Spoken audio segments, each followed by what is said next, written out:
Ya, yang paling penting setelah dibangun itu manajemennya didampingi. Jangan sampai banyak cold storage yang gede-gede yang saya lihat di lapangan karena nggak bisa bayar listrik, akhirnya tidak bisa beroperasi, akhirnya ya mangkrak. Ini saya lihat kapasitasnya kecil, sesuai dengan kebutuhan itu bagus.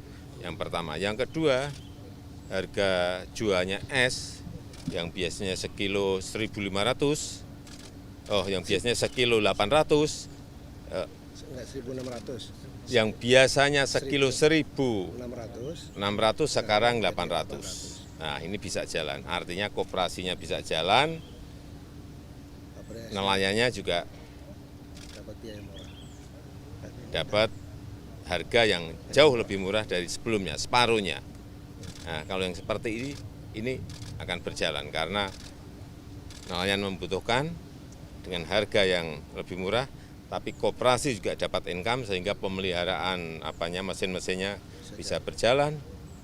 Dua-duanya nggak usah cold storage yang gede, nggak usah pabrik es yang gede, secukupnya aja. Tetapi secara bisnis itu dihitung dan bisa berjalan. Saya kira model bisnis seperti ini yang kalau ini jalan baik bisa replikasi ke tempat-tempat lain. Bagus. Pak, artinya tidak benar ya Pak kalau ada anggapan dari salah satu paslon yang menganggap bahwa Bapak tidak memperhatikan pembangunan maritim begitu ya Pak ya? Ini sangat Pembangunan maritim. Pembangunan maritim ini tidak hanya urusan nelayan saja.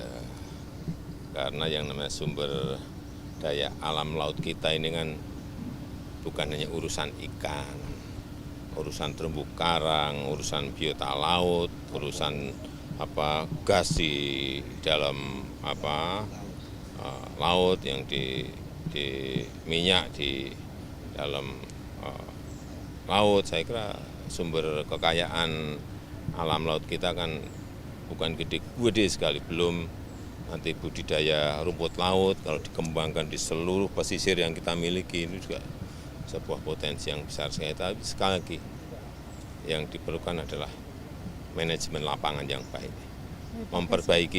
memperbaiki skill nelayan untuk misalnya rumput laut, Kita sudah memanage dengan manajemen modern sehingga bisa dalam jumlah besar, sehingga bisa masuk ke supply chain nasional, bisa masuk ke supply chain global. Pak, izin satu lagi di luar info ini boleh ya Pak, tanggapannya tentang Ketua KPK sebelumnya.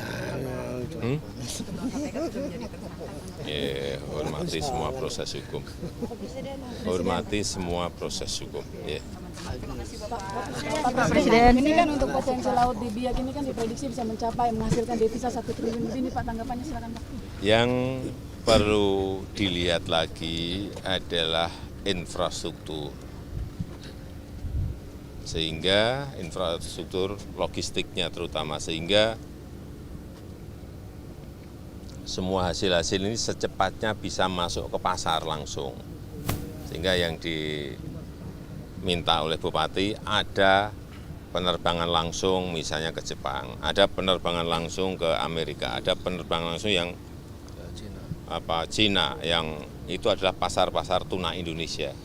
Tidak usah lewat tangan kedua, tangan ketiga. Saya kira ini akan bisa memperbaiki harga dan juga kesejahteraan nelayan akan mendapatkan imbasnya.